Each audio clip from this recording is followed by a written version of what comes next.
안녕하세요. 에듀어브 개발자 엄준호입니다. 오늘 설명드릴 내용은 에듀어브 처음 사용하시는 분들에게 좀 설명드릴 내용들입니다. 먼저 회원 가입하시면 학원 코드랑 그리고 아이디, 그러니까 관리자 아이디죠. 아이디랑 비밀번호가 임시 비밀번호가 갈 건데요. 그 임시 비밀번호로 일단 로그인을 하시고요.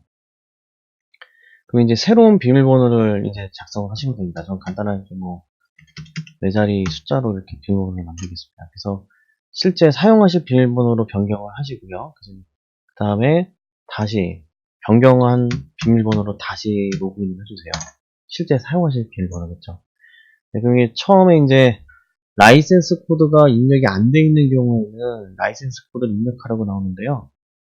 라이센스 코드를 구매하신 분들은 그 라이센스 코드 입력, 그 정보 밑에 있는 라이센스 코드 입력을 실행하시면 이런 웹페이지가 하나가 뜨게 됩니다. 이 웹페이지에 라이센스 구매하시면 이렇게 이메일로 라이센스 그 코드가 나가게 되거든요. 이 코드를 복사를 하셔가지고 요 라이센스 키 확인 부분에다가 확인을 하셔서요.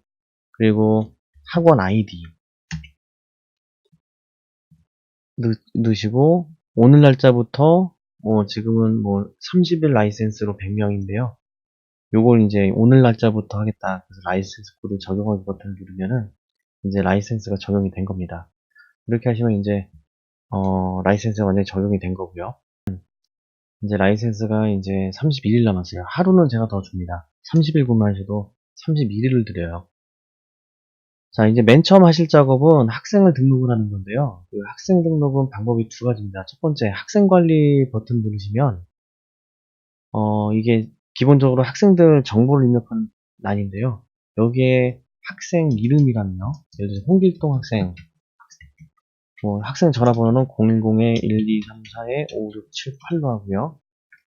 학교는 서울고 3학년 이렇게 지정을 해놓고요. 다른 건 필요하신 것만 넣으시면 됩니다. 이렇게 하시고 새로 추가 버튼을 누르면은 이 홍길동 학생이 이제 등록이 된 거고요. 이 등록이 된 학생을 검색을 하려면은 예를 들어서 홍만 검색해도 이름에서 이제 홍이 들어가거나 혹은 전화번호가 123이라는 전화번호가 포함되어 있는 학생들은 검색이 가능하고요.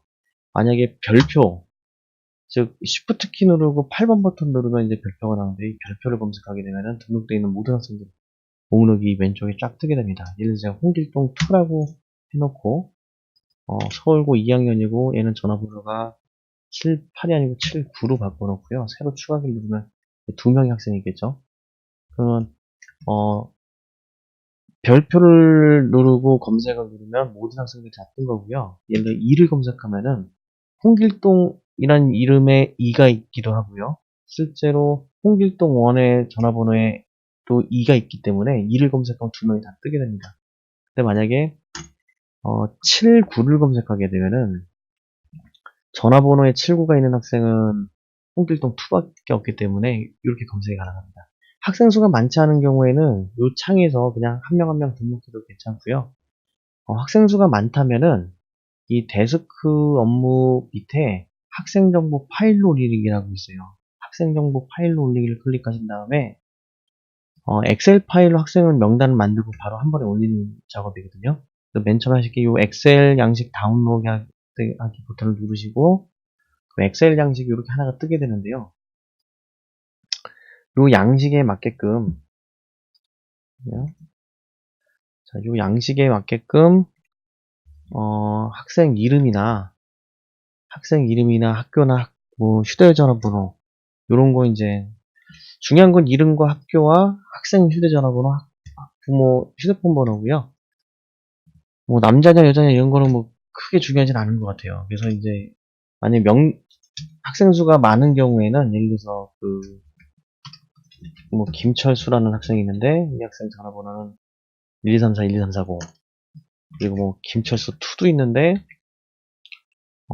아무렇게나 막 집어넣을게요. 이런 식으로 데이터를 쫙 붙여 넣으신 다음에 이 파일을 바탕화면이나 이런데 다른 이름으로 저장을 하세요. 저 같은 경우는 그 다른 이름으로 바탕화면에 저장을 했고요. 이 파일을 그 바탕화면에다가 저장해 놓은 이 파일을 그 여시면 아까 김철수랑 김철수2 명단이 이렇게 뜰 거고요. 이름이 중복이 돼버리면 나중에 되게 복잡해져요. 그래서 학생정보 체크하기라고 있는데 이 학생정보 체크하기를 누르게 되면은 이 문제가 없는지 그런 걸 확인되는데 요 체크를 해보면 김철수는 문제가 없는데요.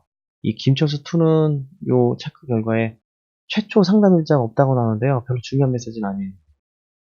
그냥 없어도 상관없고요. 이름이 중복돼도 상관이 없어요. 근데 이름이 중복되면 나중에 굉장히 불편해져요.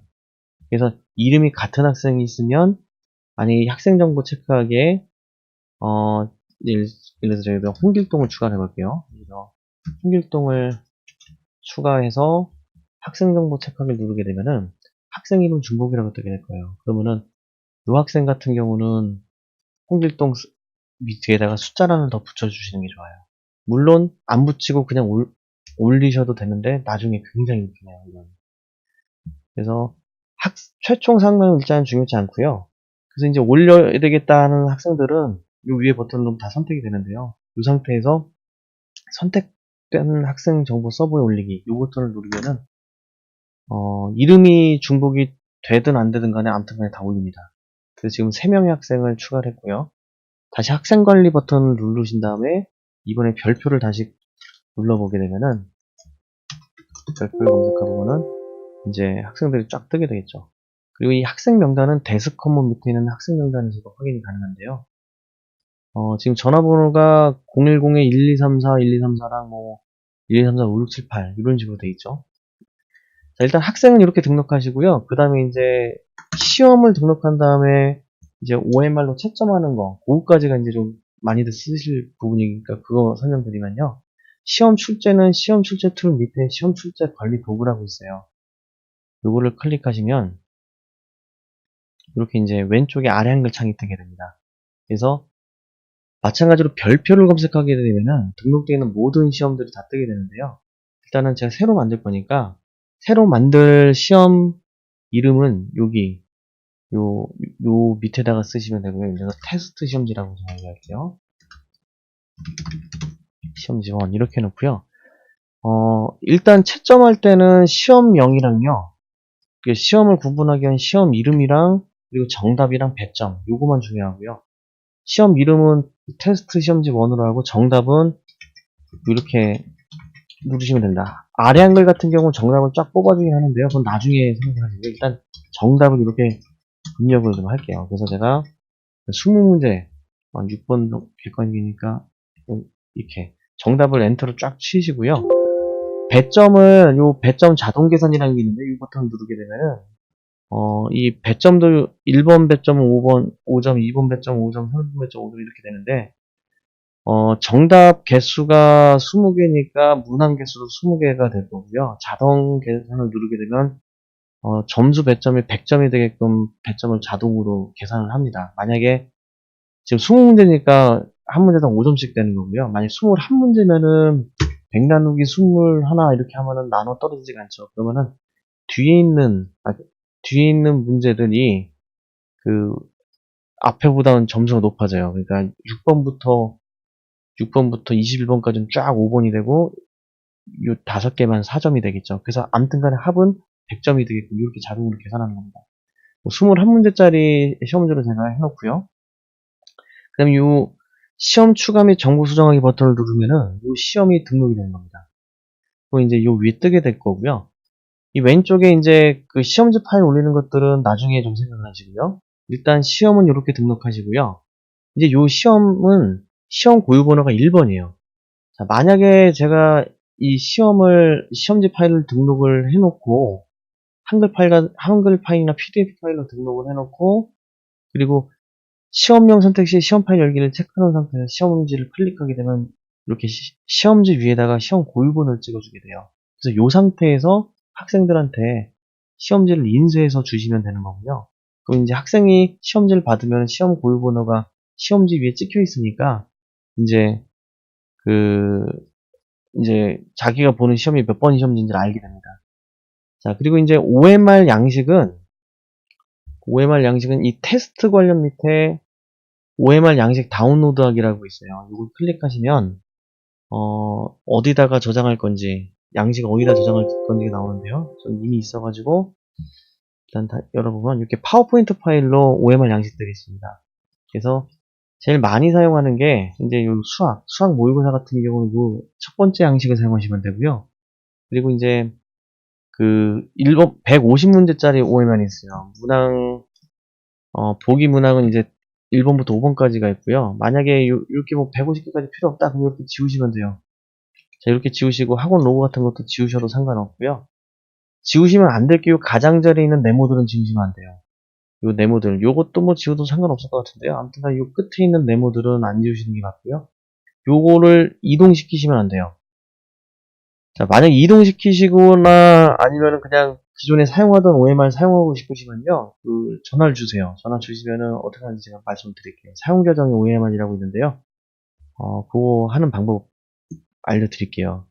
일단 이렇게 OMR 양식을요, 적당하게 뭐 학원 로고 같은 거 박아서 편집하신 다음에 인쇄를 하실 때는 그냥 인쇄하시면 되는데요. 모든 인쇄로 하면 지금 막 이상한 것이 다 나오니까요. 필요한 것만, 현재 슬라이드만 인쇄를 할 거고요. 중요한 게 이거예요. 그 인쇄하실 때 이 전체 페이지 슬라이드라는 거 클릭해 보시면 밑에 용지 크기 맞게를 설정이라고 있어요. 용지에 맞게 크기 조정. 요거를 체크한 상태로 인쇄하시면 돼요. 예, 요거만 하시면 되고요. 뭐 칼라로 인쇄하셔도 되고 뭐 회색조로 인쇄하셔도 상관은 없는데요. 회색조가 그래도 잉크 좀 적게 먹으니까요. 레이저 프린트 같은 경우 어차피 회색조일 확률이 높죠. 자, 이렇게 인쇄를 하셔서 학생들한테 나눠주고 학생한테 자기 휴대전화 번호 이쪽에다 이제 마킹하라고 하고요. 지금 제가 여기에 등록해 놓은 시험은 딱 그 시험 번호가 1번밖에 없어요. 하나밖에 없으니까 1번에다가 마킹하라고 하고 정답을 기입하라고 하면 됩니다. 그렇게 해서 이제 일단 거두신 다음에 그걸 스캔을 하세요. JPG 파일로, 꼭 JPG 파일로 스캔하셔야 됩니다. JPG 파일로 스캔하신 다음에 DPI는 그냥 100 정도, 너무 높은 건 좋지 않고요. 일단 100 곱하기 100 정도, 예, 그 정도로 스캔하시면 되고요. 그 다음에 이제 스캔한 파일을 이렇게 다 불러들이세요. 이게 여러 개면은 여러 개를 그냥 쫙 드래그를 해가지고 한 번에 여기다 올려놓으시고요. 지금 제가 제공하고 있는 이 OMR 양식들은요, 이걸 공식 OMR이라고 하는데요. 이 공식 OMR 같은 경우는 어떤 걸 갖다 쓰셔도 어떤 OMR 용지인지 이 프로그램이 다 알아서 인식을 해요. 그래서 뒤죽박죽 섞여 있어도요. 즉, 그 수능 모의고사 OMR하고 이 150문제짜리 OMR하고 뭐 좀 이상한 OMR들이 있거든요. 이런 거 다 그냥 한꺼번에 다 뒤죽박죽 섞어놓은 상태에서 채점이 가능해요. 그렇게 하려면은 OMR 용지 자동 인식이라고 있거든요. 요걸 체크한 상태로 채점을 하면 되고요. 이 시험 번호 인식에 체크가 되어 있으면은 이 OMR 파일에 있는 이 시험 고유 번호 작성하는 요 란에서 번호를 인식해서 정답을 찾아가지고 채점을 하겠다는 뜻이에요. 그래서 대부분의 경우 학생이 시험 고유 번호를 입력을 했다면 그러면 그냥 여기도 체크를 해놓고 여기도 체크를 해놓고 그 다음에 채점해라 버튼을 누르면 끝나는 겁니다. 자, 그런데 이제 스캔하실 때 중요한 점이요. 지금 제가 스캔한 파일을 한번 좀 열어볼게요. 지금 제가 그냥 저희 집 복사기로 한 건데요. 이 스캔한 걸 보면 이게 뒤집혀 있어요. 그러니까 스캔하실 때 파일을 열었을 때 이게 제대로 된 모양으로 나오게끔 스캔하시는 게 좋아요. 물론 이렇게 90도로 서 있거나 뒤집어 있거나 져 있거나 하는 것도 이제 다 돌려서 채점이 가능한데요. 이게 돌리는데 또 시간이 조금씩 들니까요. 가급적 이제 처음 스캔하실 때 제대로 보이게 하시고요. 만약에 이렇게 뒤집혀서 스캔하셨다 그러면은 채점하실 때 이 OMR 회전이라고 있어요. 지금은 180도 회전되어 있으니까 180도 이걸 클릭하시고요. 이 90도, 270도 돌아가는 것들은 전부 다 반시계 방향 기준이에요. 그러니까 오른손을 이렇게 감싸는, 그러니까 반시계 방향, 그 방향 기준이고요. 그 시험 번호 인식이랑 OMR 용지 자동 인식 체크해놓고 채점해라 버튼 누르면 그러면 이제 채점이 끝나는 겁니다. 이제 홍길동 학생 채점 됐고요. 이 학생이 채점한 어떻게 마킹했는지 보고 싶으면은 이걸 선택하면은 이 왼쪽은 정답이고요. 오른쪽은 이건 학생이 작성한 답이에요. 21번까지 문제가 있는데 20번은 지금 비어있죠. 그럼 20번 채점 체크를 안 했다는 뜻이고요. 마우스 오른쪽 클릭해서 OMR 파일 보기를 눌러보면은 이 학생이 어떻게 마킹했는지를 볼 수 있어요. 21번 체크 안 했죠. 연필로 체크해도 되고요. 그 학생들이 그 마킹할 때 연필로 마킹을 해도 상관은 없고요. 만약에 굉장히 흐리게 마킹한 학생이 있으면 요 감도를 조금 올리세요. 한 95, 95 이 정도로요. 대부분 한 90 정도만 놔도 웬만한 그 까만색 펜으로 적당하게 색칠을 하면은 채점은 다 무리 없이 인식을 합니다. 예, 이렇게 하시고 채점이 끝났으면요. 이제 채점 결과 저장 버튼을 누르시면 학생 그 저장이 되는 거고요. 그리고 이제 이 저장을 하게 되면 이런 창이 뜨게 되는데요. 이 창을 이렇게 넣어도 돼요. 테스트 관련 밑에 시험 결과 보기가 있는데요. 여기서 오늘 시험 본 검색하면 이 학생이 뜨고요. 이 학생한테 문자를 보내고 싶다. 그럼 문자 보낸 학생들을 체크를 하고요. 다 보내겠다. 그럼 요거 누르시면 다 체크가 되고요. 이 상태에서 문자 보내기 버튼을 누르면은 이러한 방식으로 학생이든 학부모든 문자가 바로 보내지게 됩니다. 일단 여기까지 하시게 되면 일단 그 채점까지는 하시는 때 무리는 없을 거예요. 그리고 더 많은 기능들은 저한테 전화를 주시거나 유튜브에 올라와 있는 동영상들 이렇게 보시면 될 것 같습니다. 예, 궁금한 게 있으시면 언제든지 그냥 문자나 전화 주시고요. 예, 뭐 잘 사용하시기 바랍니다. 감사합니다.